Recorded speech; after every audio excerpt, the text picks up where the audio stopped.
Shalom, salam sejahtera bagi Bapak Ibu Saudara-saudara, anak-anak yang dikasihi oleh Tuhan Yesus Kristus. Berjumpa kembali bersama saya Pendeta Eka di dalam renungan firman Tuhan pada hari ini, hari Sabtu 22 Oktober 2022. Sukacita dan damai sejahtera dari Tuhan Yesus kiranya menyertai hidup kita sekalian. Puji nama Tuhan. Sampai pada pembacaan firman Tuhan hari ini, yakni kitab Yesaya pasal 49. Kiranya firman Tuhan memberkati kita sekalian. Sebelum kita akan merenungkan bagian firman yang kita baca hari ini, kita akan berdoa. Terima kasih Bapa di dalam nama Tuhan Yesus atas kasih setia dan pemeliharaan Tuhan atas kami semua.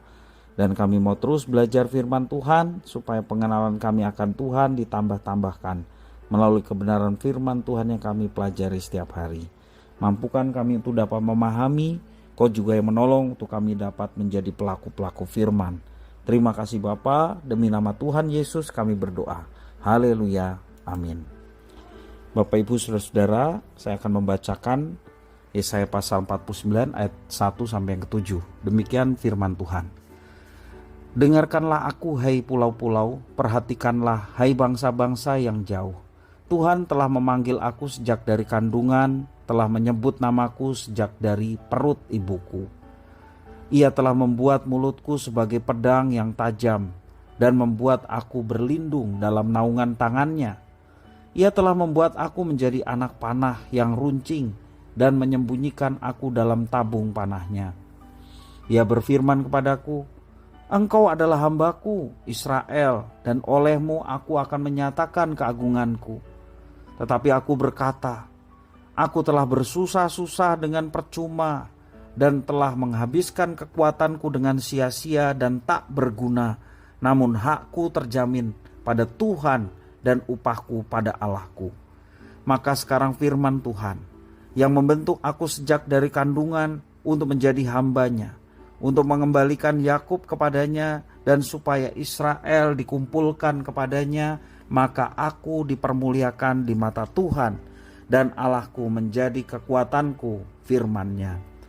Terlalu sedikit bagimu hanya untuk menjadi hambaku, untuk menegakkan suku-suku Yakub dan untuk mengembalikan orang-orang Israel yang masih terpelihara. Tetapi aku akan membuat engkau menjadi terang bagi bangsa-bangsa, supaya keselamatan yang daripadaku sampai ke ujung bumi. Beginilah firman Tuhan, penebus Israel, Allahnya yang maha kudus, kepada dia yang dihinakan orang, kepada dia yang dijijikkan bangsa-bangsa, kepada hamba penguasa-penguasa, raja-raja akan melihat perbuatanku, lalu bangkit memberi hormat, dan pembesar-pembesar akan sujud menyembah, oleh karena Tuhan yang setia, oleh karena yang maha kudus, Allah Israel yang memilih engkau. Bapak Ibu Saudara-saudara yang dikasihi oleh Tuhan Yesus Kristus, Yesaya menyerukan panggilan Allah atasnya kepada seluruh bangsa dan juga mendeklarasikan bahwa Tuhan Allah Israel yang telah memanggilnya sejak dalam kandungan. Yesaya adalah hambanya. Bapak Ibu Saudara, dalam perjalanan menjadi hambanya, Tuhan Allah sendiri memperlengkapi Yesaya dengan kemampuan pelayanan dan juga penyertaan Tuhan yang begitu nyata dialami oleh hambanya. Tuhan akan memakai hambanya sebagai alat untuk mengagungkan namanya. Dan dalam panggilan ini pun Yesaya mengalami kesulitan karena ia menilai pelayanannya sebagai usaha yang sia-sia dengan hasil yang tidak efektif. Tetapi kemudian nada yang pesimis berubah menjadi nada yang penuh dengan pengharapan, optimis. Sebab Tuhan setia dan Tuhan sendiri yang mengangkat serta menguatkannya dan menjadikan misinya berhasil pada waktunya. Kata hamba pada umumnya berarti orang-orang yang ditawan dalam peperangan dan dijual sebagai budak. Jadi kata hamba pada mulanya berarti apa? Orang-orang yang tertawan, yang ditawan dalam peperangan dan dijual sebagai budak.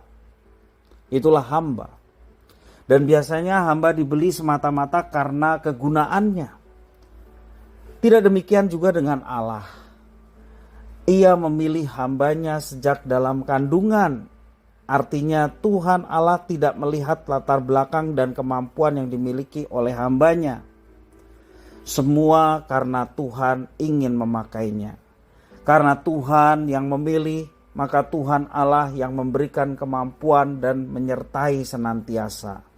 Menjadi hamba Tuhan bukan berarti selalu berhasil. Kadangkala ada hasil yang kelihatannya tidak efektif. Tetapi Tuhan tidak mengukur hambanya dari hal itu. Karena pada akhirnya Tuhan sendiri yang akan meninggikan hambanya dan menggenapkan apa yang dikehendakinya. Paulus mengakui bahwa ia menanam, Paulus menyiram. Tetapi Tuhan Allah yang memberi pertumbuhan. 1 Korintus pasal 3 ayat yang ke-6. Bapak Ibu Saudara-saudara, marilah kita senantiasa berdekat dengan Tuhan. Kita perlu percaya, kita wajib taat dan juga setia untuk menjadi alatnya dalam melayani dan mengagungkan namanya. Kita tidak perlu mengkhawatirkan tentang hasil yang tampak. Mungkin hasilnya mengecewakan. Kita tidak menjadi kecil hati, tidak menjadi khawatir. Sebab pertolongan kita datangnya dari Tuhan. Kiranya firman Tuhan ini boleh memberkati kita sekalian. Mari kita akan berdoa bersama. Tuhan Allah Bapa di surga, terima kasih atas firman Tuhan. Kau yang mampukan untuk kami dapat memahami serta menerapkannya dalam hidup kami. Terpujilah namamu Bapa, demi nama Tuhan Yesus kami berdoa. Haleluya. Amin.